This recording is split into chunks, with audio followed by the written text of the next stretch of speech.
This lecture deals with introduction of wireless communications and networks, and in Unit 1 we have actually two parts. One part is dealing with multiple access techniques and also different types of multiplexing, and the second part we deal with generations of mobile phones, that is generations of different wireless generations. So here before going to multiple access techniques that are actually used in wireless communications, let us go through the basic multiplexing techniques. So let us start with some of the terminology which is used in different mobile phones. For example, duplexer. So there is a duplexer. I think we heard about half duplex communication and full duplex communication. So in half duplex we know that there is only one way transmission, whereas in full duplex we have two ways of transmission. Say it is just a switch. So using a switch you have either one way through the receiver where it receives the data, or otherwise there is only transmission being available. That is based on the duplexer. And coming to the different types of duplexings also. So here we have two types of channels, for example forward channel and then reverse channel.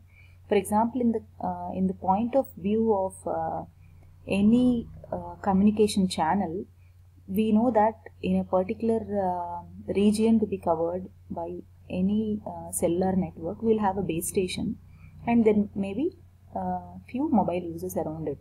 So forward channel here means where the base station is actually communicating with the mobile user through the forward channel. Reverse channel is where the mobile user communicates to the base station. So whenever we talk about any user, you'll have two frequency bands, one forward band and another is reverse band. So what do you need here? Definitely we need a duplexer. And so you can see that in frequency division duplexing there is a separation of frequency because it is the carrier frequency is the frequency itself. So here we have a forward channel and a reverse channel between the base station and the mobile terminal. For example, so this is a general GSM system. It uses uplink some frequency and downlink some other frequency. So what is a band? The bandwidth is 25 MHz is the bandwidth of example of a GSM system. Whereas coming to time division duplexing, so this is also duplexing, so you need a duplexer, but here time. So forward channel and reverse channel are separated by time, unlike the frequency division duplexing. So here multiple users can share the same radio channel, that is same carrier frequency, same single channel, but uses two different time slots, forward time slot and reverse time slot.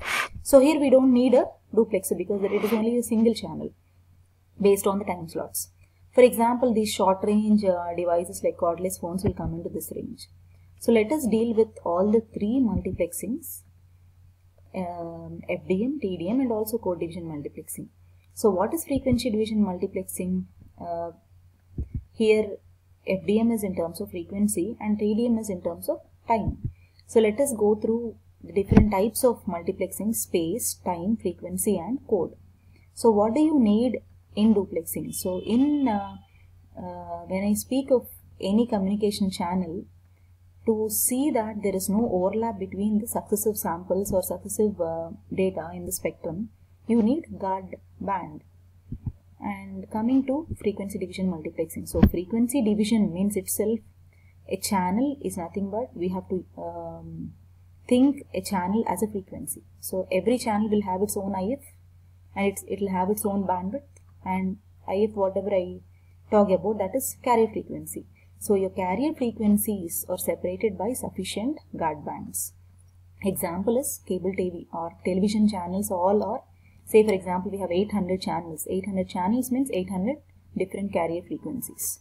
So coming to FDM is actually an example of an analog multiplexing technique. So this is an analog multiplexing technique that combines the signals.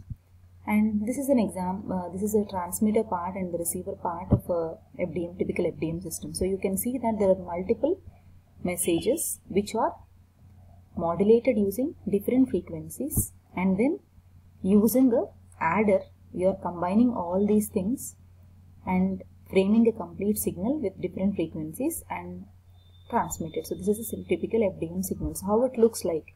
In the channel, it looks like this. In the channel, you have a set of signals, set of spectrums having different bandwidths. So that complete band is B. Whereas in the receiver, you have to demodulate it. So based on the received FDM signal, based on the carrier frequency, you have to use different filters and then demodulate it using different, based on the frequency, multiply it with the same. Say demodulator, we know that you multiply it with the carrier frequency again if it is a coherent demodulator. And if it is a non-coherent demodulator, what will you do? We just extract the carrier from the same signal, and then we compare it with the threshold to demodulate the original signal. So this is an FDM system. So this is a typical example where our voice channel occupies actually a bandwidth of 4 kHz.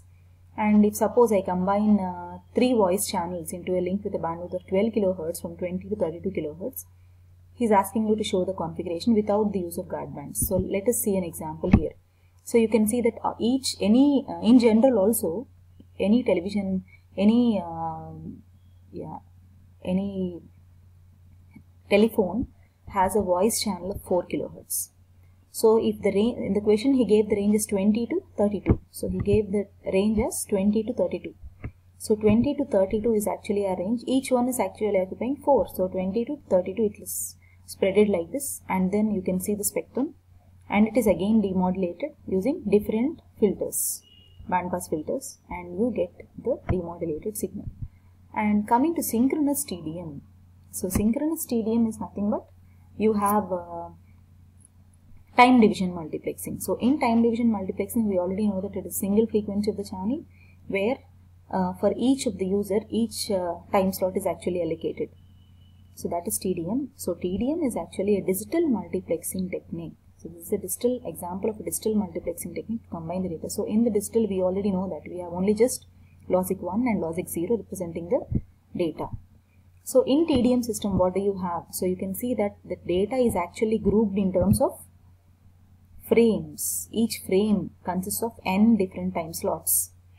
So what is there in the transmitter and the receiver part? You will have typical buffers storing the data, and you have your messages M1 to Mn and the TDM stream based on the, for example, what is actually going on here. The first packet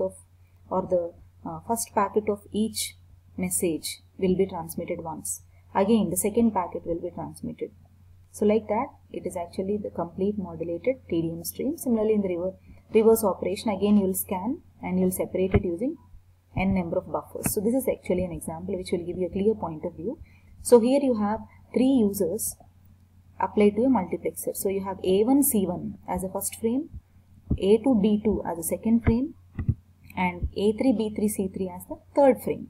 So each time slot duration is how much? It is t seconds. So coming to, this is just a comparison. FDM is different frequencies and TDM is different time slots.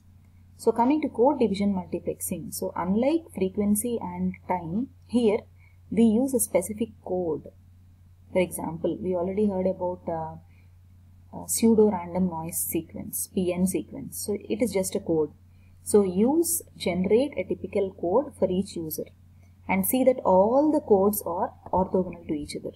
So it should have a separation. So such code is actually called as unique binary code CI, which is actually known as chip sequence. Chip in the sense it's again a clock pulse.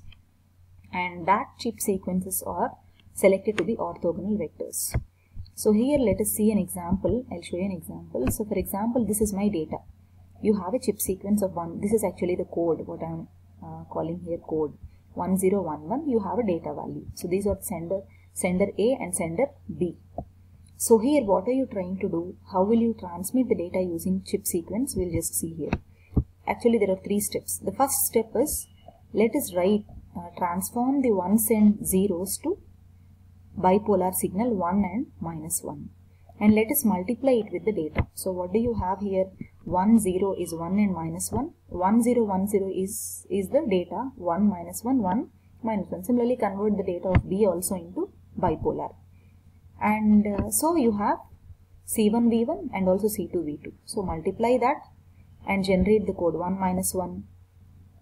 So every time 1 minus 1 is multiplied by 1, you get 1 minus 1. 1 minus 1 multiplied by minus 1, you get the reverse. Like that you multiply, that is the first step. And second step is you sum it up both so that you get 0, minus 2 or 2. So the only 3. So then what you will do, you again you'll send that. So at the receiver, it tries to generate its own data by again multiplying it with the code C1. So if you multiply it, because at the transmitter and the receiver it has to use the same code. So multiply it with the code and then generate and add it again. So wherever you get minus 2, when you compare it with threshold, it is treated as logic 0 and positive is treated as logic 1. So this is actually an example of CDM. So CDM is actually used in the multiple access, and which is actually called as CDMA, which I think you remember Reliance phones all come with CDMA technology. And coming to SDM, space division multiplexing. So in space division multiplexing, it actually improves the capacity. How? So here you use multiple antennas. So each antenna uses a different polarization to transmit its signal, and then it is transmitted. So here you need many antennas, but uses different polarizations. And so these are some of the terminologies again which you have to remember. Coherence bandwidth, which is actually defined as a frequency band where all the frequency components are equally affected by fading. So, and one more is narrow band. So you have different band systems, narrow band systems and also wide band systems. So the bandwidth of the operating channels, if it is narrower than coherence bandwidth, we call it as narrow band systems, otherwise as wide band systems. So this is an example. FCC narrow band mandate, wide band channel and then a narrow band channel. So you can see that this a wide band channel is actually separated into different narrow band channels. So this is a brief introduction of multiple